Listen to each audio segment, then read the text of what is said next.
football. Thanksgiving weekend is over and we're back at it on a Manic and Panic Monday. Lot of football we got to get to today. College football. Lane Kiffin, he did what most of us expected to do, but was the timing right? And what does that say about loyalty amongst head coaches and these kids that they recruit in college football? We're going to get into that. Plus, college football playoff. The new rankings come out tomorrow. It's going to be interesting to see where certain teams are going to get placed right before we get into these conference championship games next weekend. And in the NFL, the two best teams in the NFC took surprising losses. We're going to get into that. What about the AFC North? Is anybody going to win this division? And if so, who? And if whoever wins the division, will they even have a shot in the playoffs? We'll get into all that and a little bit more here on the Manic and Panic Monday edition of the Total Sports Ozone.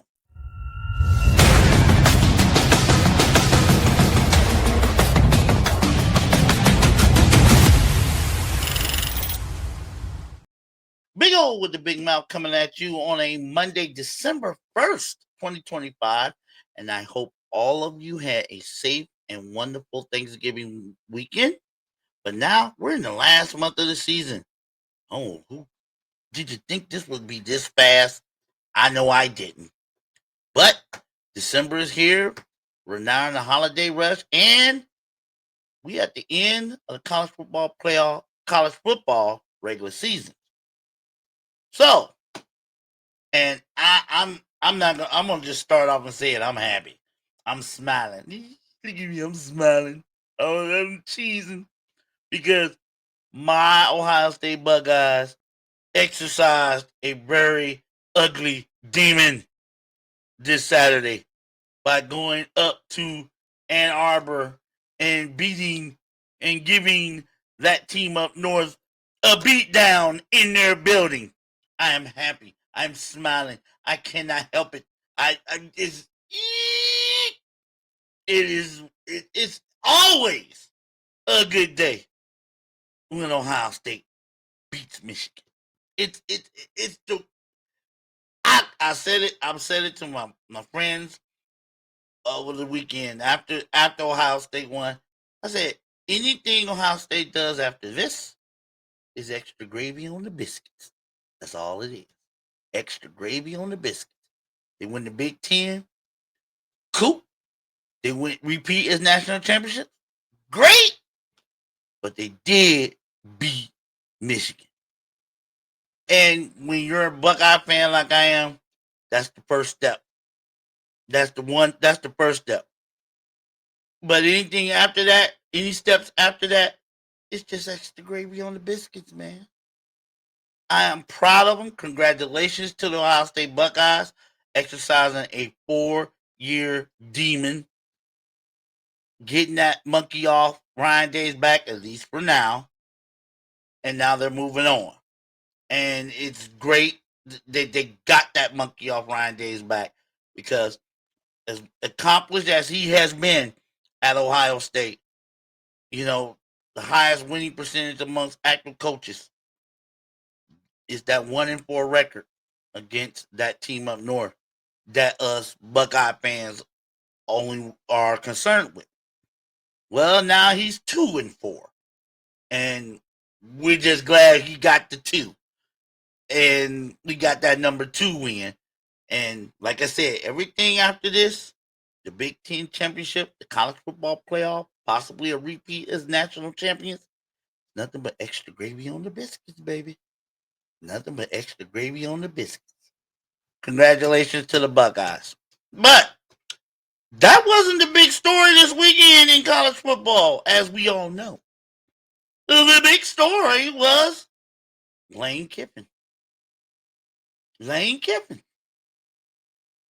Now, how do I feel about the Lane Kiffin saga? Let's just see. He beats his Ole Miss beats their rival Mississippi State. them up pretty bad.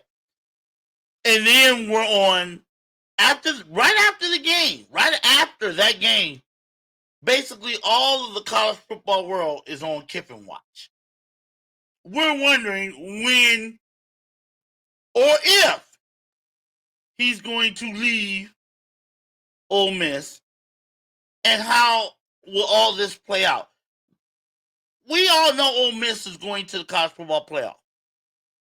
And the big question was, if Lane Kiffin leaves and goes to LSU like it was wildly reported, will he still coach Ole Miss in the college football playoff? Well, Saturday night came, nothing, no news. Sunday morning came, still nothing. Then we hear if you on your social medias and I'm listening on the radio that Lane Kiffin is going to meet with his team at around early afternoon. So that basically tells you right there, if he has to meet with his team on a Sunday afternoon, right after they've beaten their arch rival, he's gone. He's gone. I knew it. I'm pretty sure you knew it. He's gone. By then, he's gone. Now, my feeling about it, and of course, he did leave. He signed with LSU to be their new head coach, and I believe he's getting a 7-year, $96 million contract to start the season, to be the head coach at LSU. Now, here's my feeling about the whole situation. I've listened to the college football media pundits. I listened to Paul Feinbaum. I've listened to Stephen A. Smith. I've listened and heard everybody's opinion about this whole Lane Kiffin saga. And here's how I feel about it. My personal 2 cents about it is this. I think Lane Kiffin's a punk. That's right, I said it. I think Lane Kiffin is a punk, disloyal punk. Forget the school. What about those kids? Those kids who went through all those practices, went through all that sweat, the OTAs, the spring practices, who came to Ole Miss to play for you, and you leave them high and dry right before them, and right after their best season in decades, and they're about to play their most important games of their lives. College football playoff. These are the most important games these kids will probably ever play. At least most of them they will ever play in their lives. And their head coach bounces for the enemy, LSU. I just don't like the timing. I don't care about the fact that he's going to a better school. You know, they got better facilities, better resources, and all that good stuff.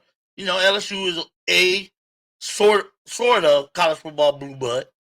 You know, I get that, but the timing sucks. Right before the college football playoffs, you do this? Yeah, I know that you got the transfer portal and the NIL and recruiting and all that, but you tell me that you couldn't have waited until after Ole Miss's season had ended before you pull this crap? I just don't get it. That's the part I don't get it. I think he is a disloyal punk. He is disloyal to those kids. Forget the school. Forget the school. Forget the mascot. Forget the administration. Those kids. Those kids that busted their ass for this coach. Laid it on the line for this coach. Yeah, I know some of these guys are getting paid, but still, they came to Ole Miss. I'm pretty sure it wasn't just for the money, because Ole Miss is not. I don't hear about Ole Miss shelling out buku dollars for their players. So it has to be they were there. The majority of those players were there for Lane Kiffin. And he bounces on them. After the best season they've had in who knows how long. I know it's the best season I've seen Ole Miss have in my lifetime. 11-1. And they came also close to winning that one. And then he bounces right before the playoffs. I know there's going to be some talk about should Ole Miss even be in the playoffs now that Lane Kiffin has gone to LSU. And I think that's a bunch of hooey. That coach wasn't out there on the field making those plays.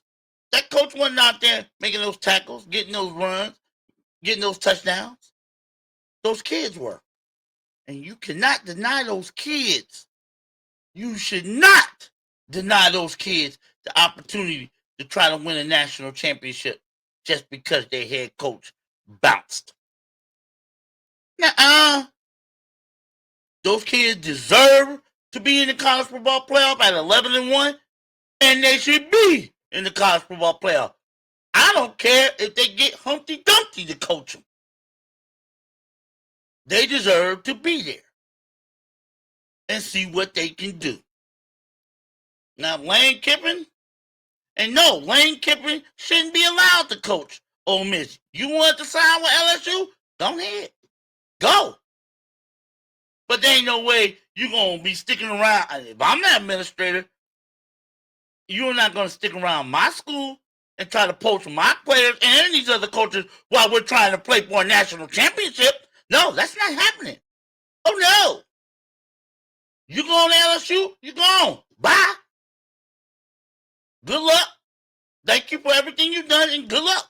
But you're not staying here to coach. Oh, no.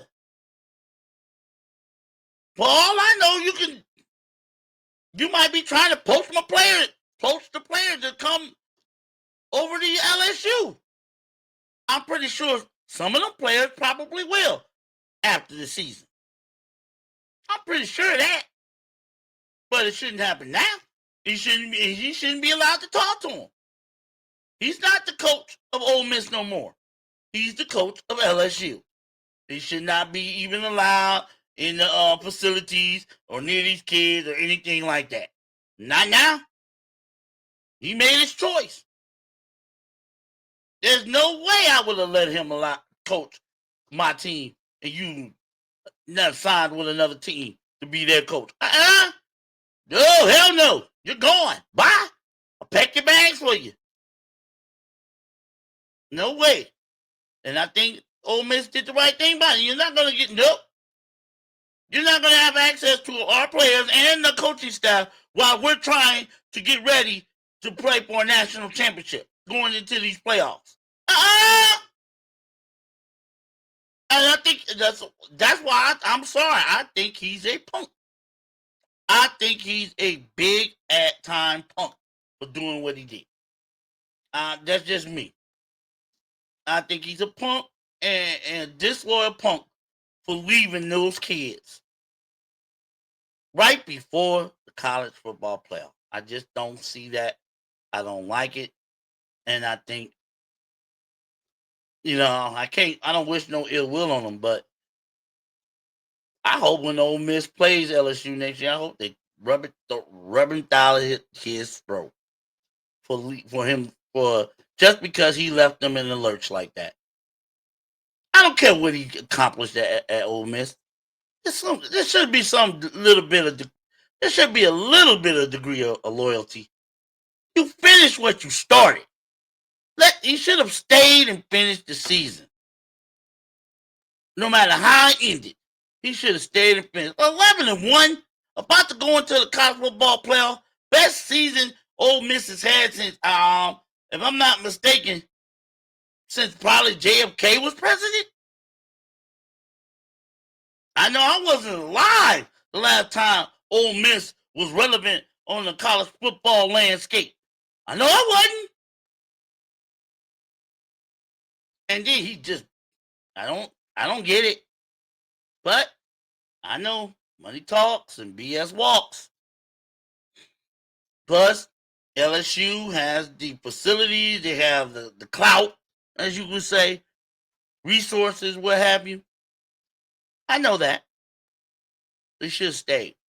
Should have stayed and finished what he started at Ole Miss. That's just how I feel about it. He should have stayed and finished what he started. How do you think? What do you think he should have did? Should he have stayed at least until they finish their season? Let me know. Hit me up with a comment, and please don't forget to like and subscribe. And like I said, I do this for you guys. Big O with the big mouth. Total Sports Ozone. Staying in college football. Oh Lord. Oh Lord.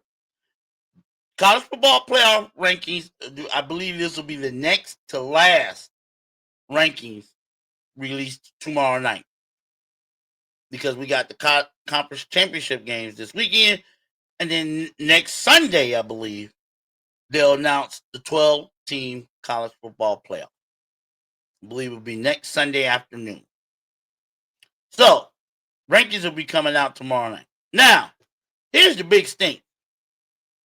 And I know y'all heard it. I've heard it enough this weekend. I know y'all heard it about Texas. Yes, Texas put it. Let's say they put it to Texas A&M. Great game. I enjoyed the game. Enjoyed watching it. Great game. Texas showed up. Arch Manning, he put the team on his back. Led them to victory. No doubt about it. But they're still 9-3. And I know y'all seen the little post-game press conference, the little rant Steve Sarkisian went on about how Texas belongs in the college football playoff based on who they've beaten and who Notre Dame has beaten and who Vanderbilt has beaten and Miami and the fact that Texas went to Ohio State, only lost by one score, outgained Ohio State by 200 yards, and blah. But one thing I didn't hear in all that rant and raving was the fact that they lost to Florida. A 4-8 Florida team. You lost to them. And no, this is how I think. Ain't no way in hell Texas should belong in the college football playoff with 3 losses, when there are other teams have 2 or less losses. Vanderbilt, Miami, yes, Notre Dame. If Virginia wins, they getting in. There are several teams. I don't want to hear about strength of schedule. I don't want to hear about strength of record. I don't want to hear about none of that shit. You lost to Florida, Texas. If you were all that, why didn't you beat Florida? Hell, Florida State beat Florida. Tennessee went down there and whooped their ass. What happened with you, Texas? You pumping your chest about, you played Ohio State and lost only by 1 score, outgained them by 200 yards, and blah. Why the hell you do that to Florida? Why didn't you do that to Florida? Huh? I don't hear nothing about that from all these Texas fans and all these on the Twitter and all these social media platforms. I don't hear nothing about that Florida loss.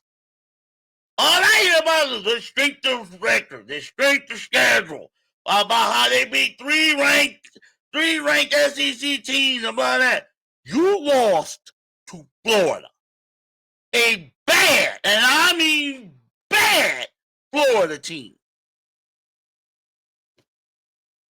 No, you ain't getting punished for losing to Ohio State.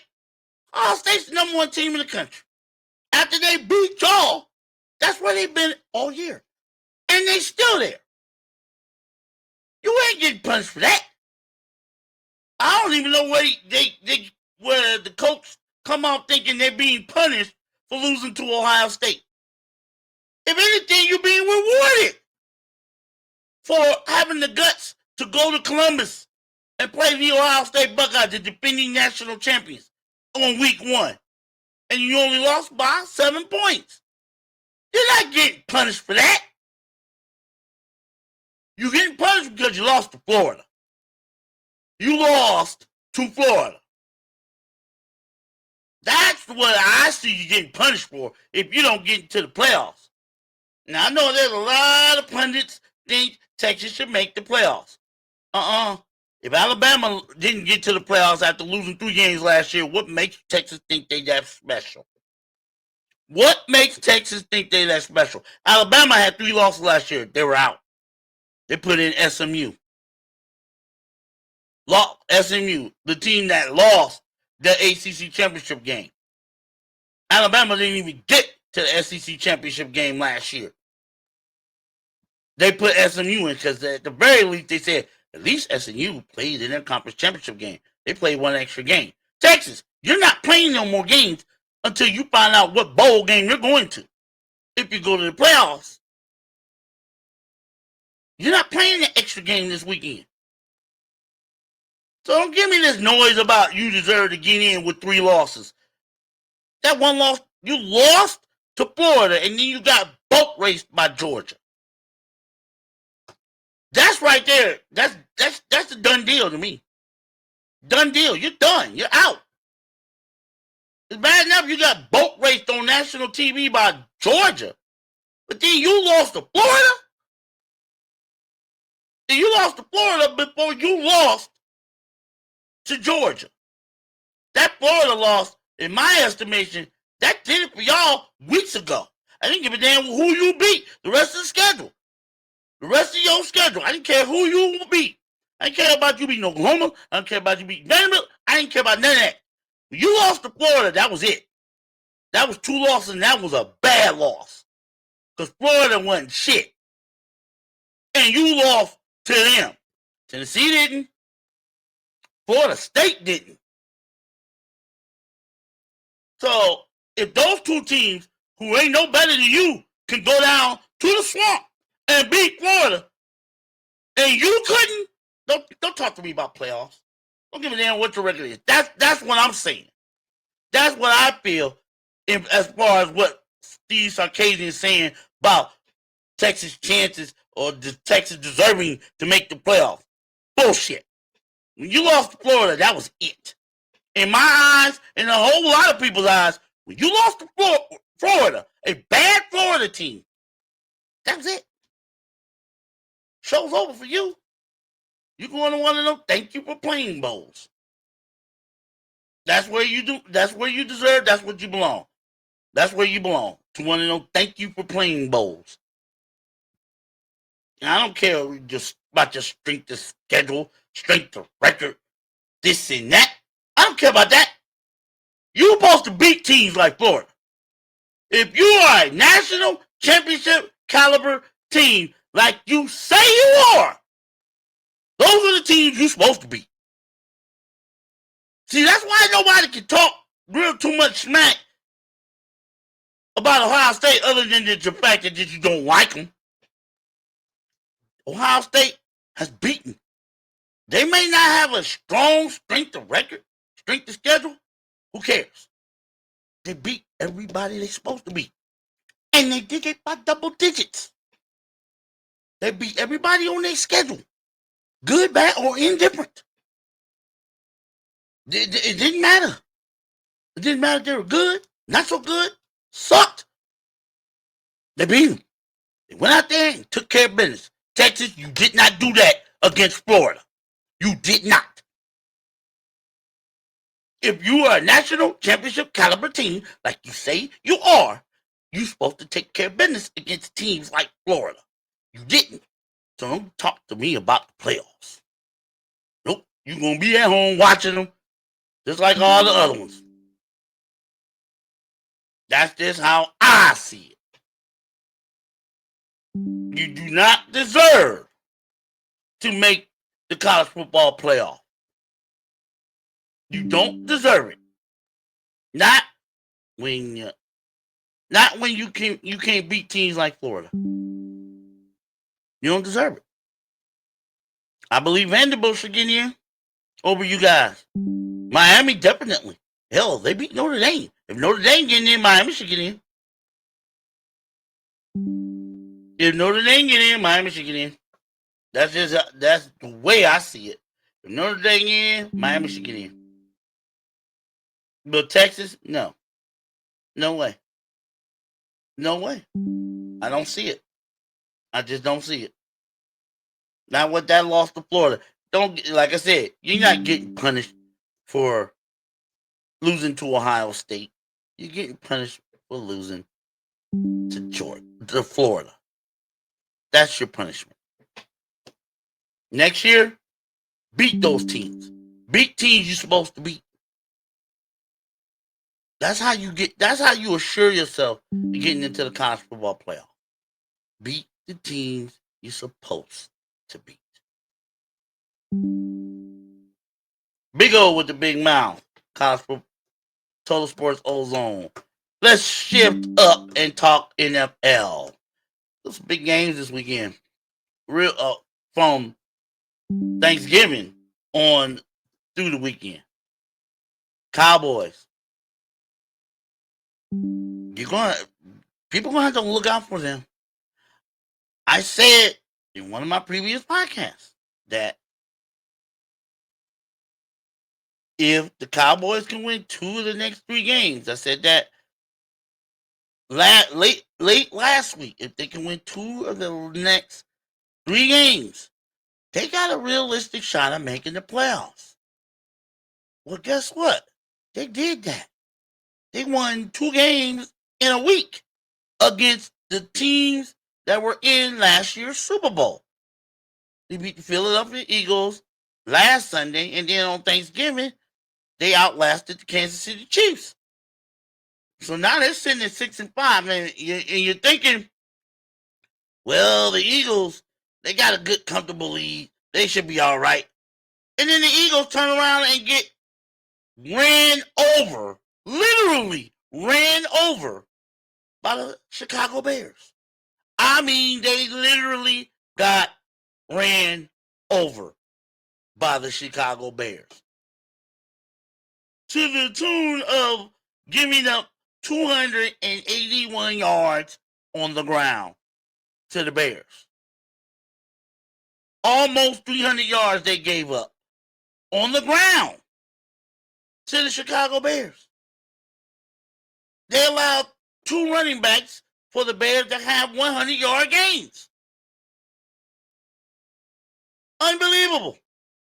Kyle Manungai, the rookie running back for the Bears, 130 yards on 22 carries and a touchdown. Nice and healthy, just under 6 yards a carry.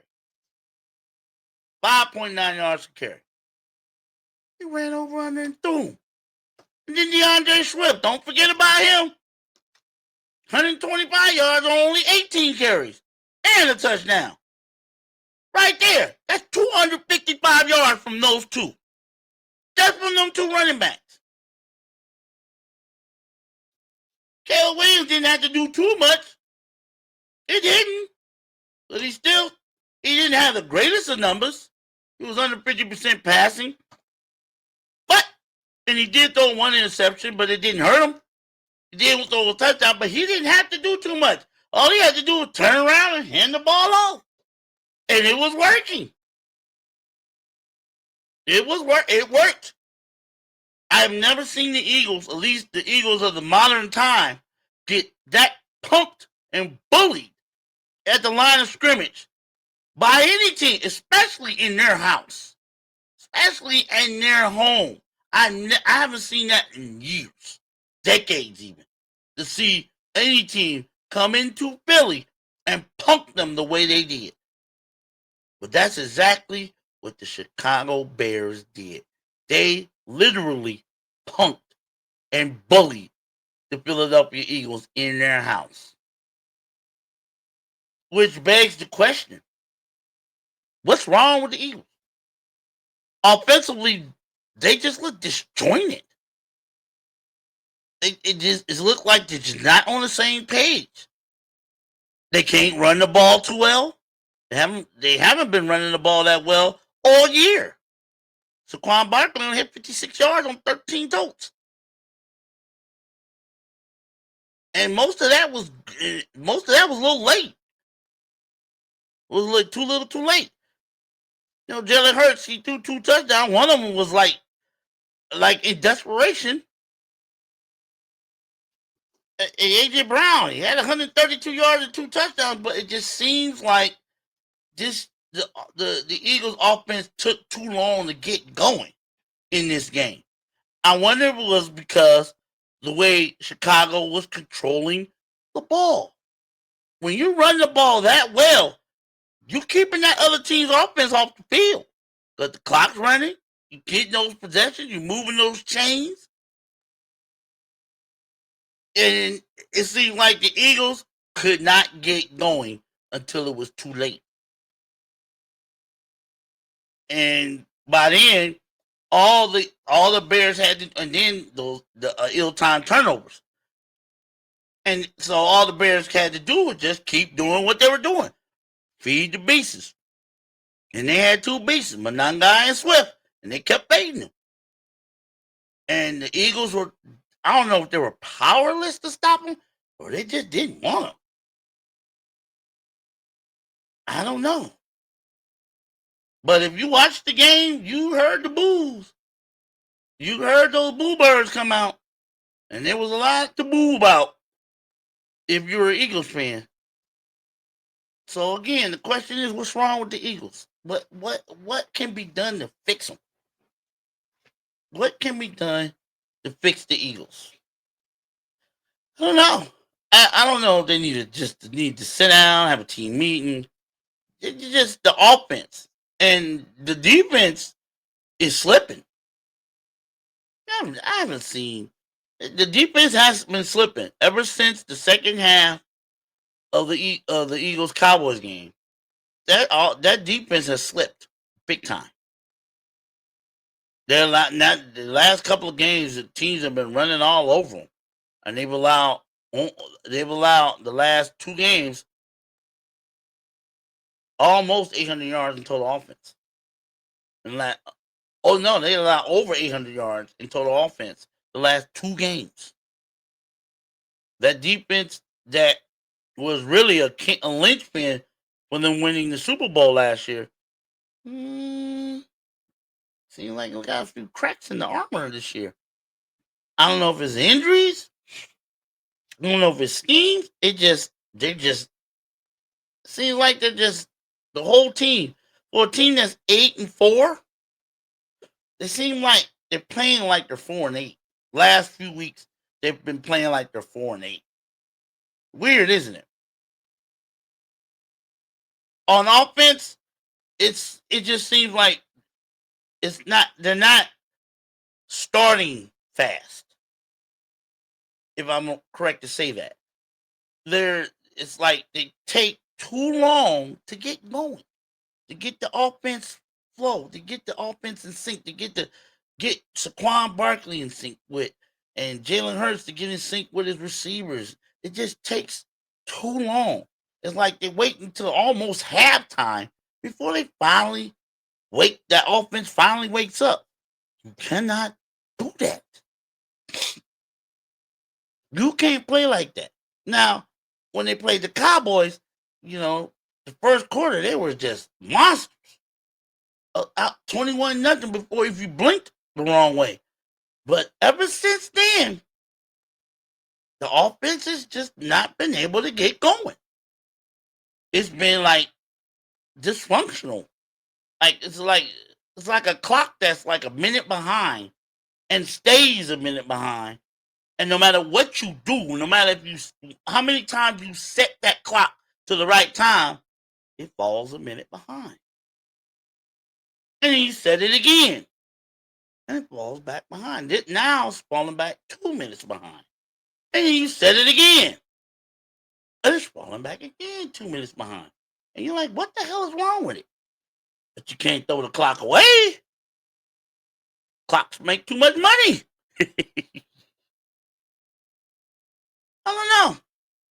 it's a strange revelation in Philadelphia right now. That they're 8-4, yet they don't look like a 8-4 team. You know what I'm saying? They're 8-4, but they don't look. And I'm pretty sure they don't feel like they're 8-4. And if they don't correct this soon, if they don't right this wrong pretty soon, they're gonna be looking at the Cowboys coming up on their rearview mirror. You know that one mirror that's on your car that says object and mirror are closer than they appear. That's the Cowboys right now. I know they're only a game. I know they're a game and a half behind, but the I have to say the defense has improved, and their offense is looking like it's hard to stop with Dak Prescott, CeeDee Lamb, George Pickens, Ante Smith, Ferguson. They look like an offense that, if they can stay healthy, is not going to be stopped by too many teams left on their schedule. So if the Eagles and if the Eagles don't get out of this little offensive tailspin they're in, they could rightfully see the Cowboys catch them and pass them. I'm not going to put that out of the realm of possibility. Because right now, if I'm looking at it, the Cowboys stock is rising, and the Eagles stock, I'm not going to say is falling, but it ain't moving. It's like steady. And right now, they don't need to be steady. They need to be still trending up, because the Cowboys are trending up. If they pick up, and if they get this win next weekend in Detroit, and if the Eagles don't right this wrong with the problem with their offense and their defense, who knows? Who knows? There's plenty of football left, ladies and gentlemen. And like I said, I would not be surprised in the least if the Cowboys catch the Eagles. If the Eagles don't get out of this tailspin they're in on their offensive side of the ball. What do you think? Let me know. Drop me a comment. Don't forget the like and subscribe button. Big O with the big mouth. Total Sports Ozone. Let's move on. If y'all don't know by now, I hate the Steelers. I hate their ass. I hate them. Yes, I hate the Steelers. I make no bones about that. I really do. I don't like them. Never liked them. You couldn't pay me to like the Steelers with your money. But I'm wondering about them, because the Steelers got destroyed yesterday in their home by the Buffalo Bills. So I'm worried. I'm wondering about them. I mean, they started the season 4-1. What happened? And what's happening? And when did the Steelers? When did they stop stopping the run? When did they stop learning how to stop the run? That's what I want to say. When did this happen? Because all my life growing up, pretty much, here the Steelers, you think of a tough defense. A real tough defense, hard to run against. Steel curtain, that's what they call it. They can get after the quarterback. They can stop the run. The defense always kept the offense, the team in games, whether the offense was a little shaky or whether they were humming along. That defense was always, you could always count on that defense to make the plays they needed to make. That's not happening this year.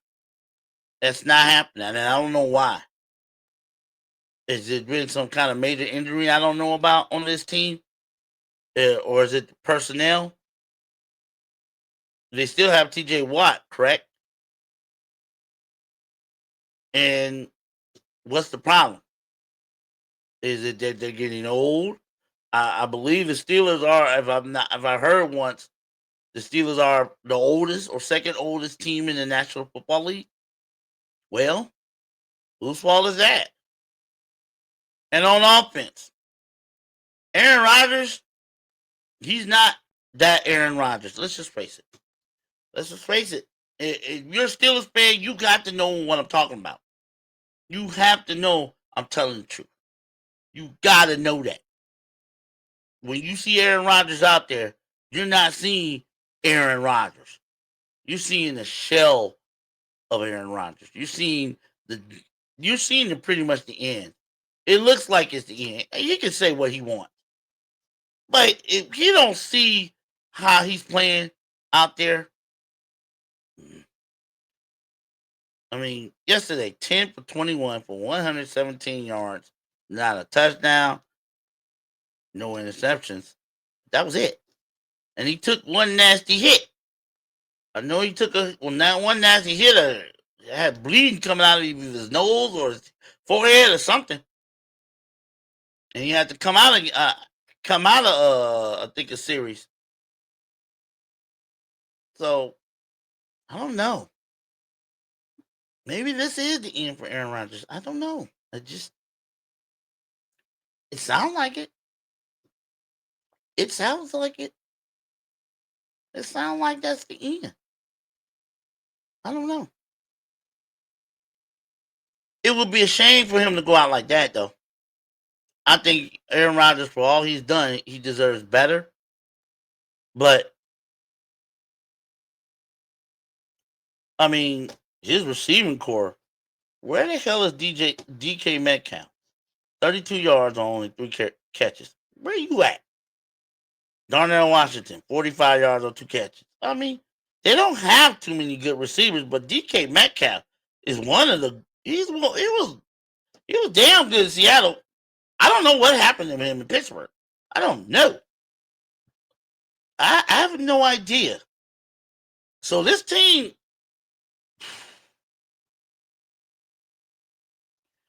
they're just too old. I'm just gonna put it like that. They're too old for anybody to believe in them going forward as doing anything as far as playoffs, Super Bowl. They're just too old. And they're playing like it. They're playing like they're too old. Young Buffalo Bills squad, Josh Allen ran all over them. The young guy, James Cook, 144 yards, 32 carries. He ran all over them. Josh Allen, I think he had a rushing touchdown and a passing touchdown. He ran all over him and threw all over him. Or he didn't have to throw it too much. When you're giving up on 250 yards rushing on the ground, all you got to do is just take care of the ball, right? That's exactly what the Bills did. And they ran all over them. I just think the Steelers are too old. They are. I believe, first or second oldest team in the National Football League. And it shows in the way they're playing. Now, I heard this morning on First Take that there's been some grumblings that Mike Tomlin should be let go. No, he ain't the problem. Personnel. He ain't the problem. Who put the team together? That's who should be let go. Whoever the director of operation or general manager of that team, he the one put the team together. Did he not? He should be let go. You what are you trying to do? Recreate the over the hill game? Watching Redskins from the late 70s? Is that what you're trying to do? If you're the Steelers brain trust, are you trying to recreate the over the hill game? Different era. It's not gonna work this year. It's not gonna work in this era. I don't know what the Steelers are gonna do to fix all this. But the crazy thing about all that, this team still might make the playoffs. Why? This team might still win the division. Why? Because the Ravens didn't look much better when they got beat by the Bengals on Thanksgiving night. As a matter of fact, it would be safe to say that the Ravens looked worse than the Steelers did. I don't know. Both those teams right now sitting at 6-6. And they both play each other twice. If I'm not mistaken, they play each other twice down the stretch of the end of the regular season. It the question is, could you believe in either one of those two teams coming out of the AFC North? I wouldn't. I couldn't. Like I said, the Steelers are old, and the Ravens are too inconsistent.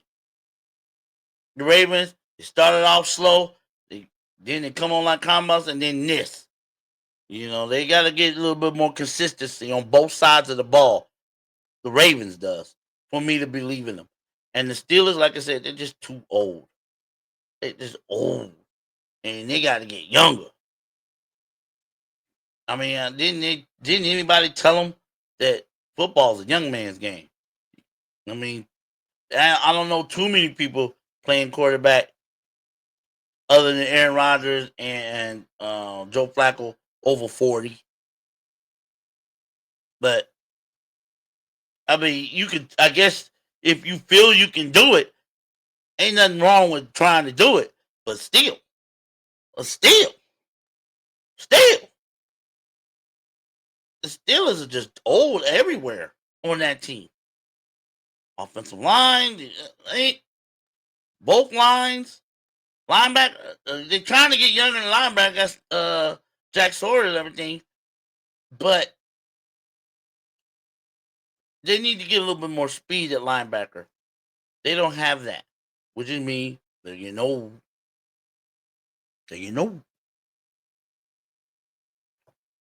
So I can't trust neither one of these teams to make any damage, whichever team comes out of the AFC North. And you can't forget about the Bengals. I know they're 4-8, but they got Burrow back. They got Joe Burrow back, and if he can even remotely stay healthy, you can't. And on the way the Bengals defense played against the Ravens on Thanksgiving, if they can get that kind of consistent play on defense with Joe Burrow back and those receivers he has, don't count out the Bengals either. Not just yet. Not just yet. I know they're 4-8, but I wouldn't count them out yet because they're only 2 games behind both the Ravens and the Steelers. So don't count out the Bengals. But one of these two teams need to take charge of this division. The Steelers, the Ravens. One of those two teams needs to take charge before I can believe in either one of them doing any kind of damage in the playoff if they get there. One of them has to show me they can take charge of this division. Right now, both of them got so many issues. You know, the Ravens, Lamar Jackson, he's playing through injury. You can tell it. You can tell he's playing through his injury. He's not fully healthy. And that's throwing off the whole offense. Their defense, they still need to get some pieces back on their defense. The Steelers, I don't know. They need to drink from the fountain of youth. Specifically Aaron Rodgers. They need to make some trips to the fountain of youth and take a few sips from that well. Otherwise, like I said, I'm not feeling either one of them coming out of the AFC North as doing any damage in the AFC playoffs. I just don't feel it. Big O with the big mouth, Total Sports Ozone. Now, let me get to one more thing. Yeah. I didn't want to bring this up because I know they're going to be, but I am a Browns fan, so I have to bring it up. Browns got beat yesterday, 49ers. I wasn't expecting them to win, but here we go with the haters and the poo-pooers saying Shadur Sanders should be benched. They should put back Dylan Gabriel back as starting quarterback. You guys got to understand something. The Browns stink. They stunk going into this season. It's not like they were just started to stink. They stunk all year. with the exception of the defense and Myles Garrett, they've stunk all year, and we knew this. If you're a Browns fan, you knew you were going to suck. And everybody thinking it's because we don't have a quarterback and this and that. Well, it may be, but there's one good thing a quarterback needs to have. A wide receiver to throw the damn ball to! Possibly two! The Browns don't have that! They don't have an ace wide receiver. I don't want to hear about Jerry Jeudy. Like I said before, there is a reason why Denver gave up on him. That means we took Denver's leftovers. And you see what's happening. The Browns do not have a legitimate wide receiver on the roster. They don't. They don't have that one receiver that can put fear in the hearts of the defensive secondary. They don't have that. Not a one of a receiver on the Browns team scares anybody. There's not one wide receiver or tight end on this team that you need to game plan for. Not one.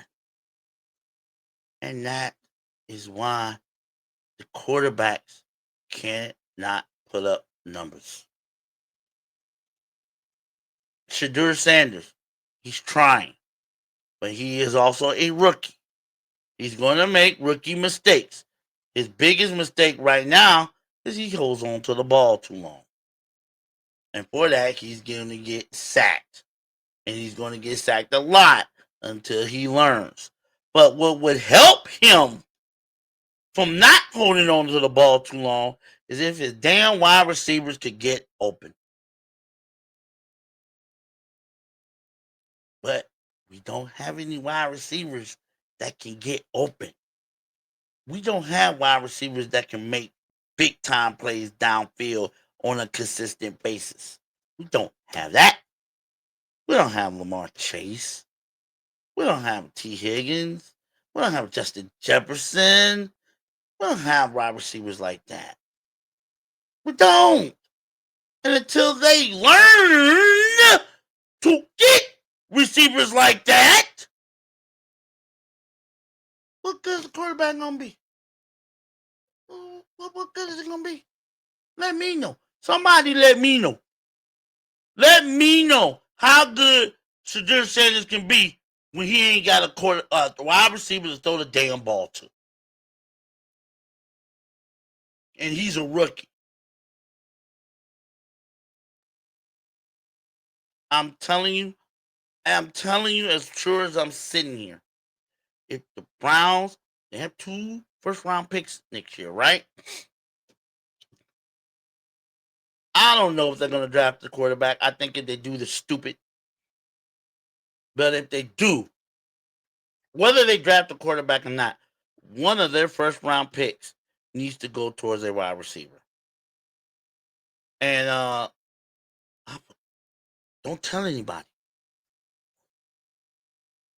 Don't tell anybody. There's a great wide receiver about 2.5 hours down the street, down I-71. Plays at Ohio State. I think his number 17. His name is Carnell Tate. He's one of the best wide receivers in the country. You might want to think about drafting him. I'm just saying. You might want to think about it. Because what good is your quarterback? I don't care if you got a new one. I don't care if you draft a new one or go with one of these 2 you got now. What good are they going to be if you ain't got nobody throwing the ball? What good are they? They ain't going to be no good. You got to give the quarterback somebody he can rely on to catch that damn ball, especially deep. Deep, intermediate, don't matter. That's what the team needs. They need that that long breaking wide receiver. You had one and you let him go. Why? Because he was too old, he was too injury prone. You had Amari Cooper. But you didn't want to hang on to him. At least for another year. Nope. But you did nothing to replace him. You thought it would be Jerry Jeudy? Like I said, there is a reason why Denver gave him up for a couple of bags of stale chips and a warm soda. Y'all bid on that. So now, and you're never going to get no big time wide receiver in free agency. Nobody want to come to Cleveland. So the only way you're going to get decent wide receivers is through the draft. And guess what? There's one that's going to be coming out in next year's draft from a school that plays 2.5 hours away from you. His name is Carnell Tate. Remember that? Carnell Tate. I'm saying slowly. Carnell Tate. Go get him. I don't give a damn if you draft another quarterback or not with one of your first round picks. But the other first round pick better go to a receiver. Get Carnell Tate. Get Carnell Tate. Get Carnell Tate. Well, that's the end of my time here today on the Total Sports Ozone. Tomorrow, we're going to delve into a little bit of the matchups in the conference championship games. I'm not going to make my picks. We're just going to go over the matchups and see how where is it leaning towards. And as we'll talk, we'll get into who I think will be in the college football playoff as far as the next rankings, which come out tomorrow night. We'll get into all that. Plus, we'll recap tonight's Monday Night Football game. I believe it's the Patriots against the Giants. Drake May. Woo, boy. They got a chance to be sitting all by themselves atop the AFC if they pull out a win tonight. Oh, yeah, and it's Top 5 Tuesday. Give you my top 5 teams in both college football and in the NFL. We'll do all that tomorrow. Right here on the Total Sports Ozone. Have a good day.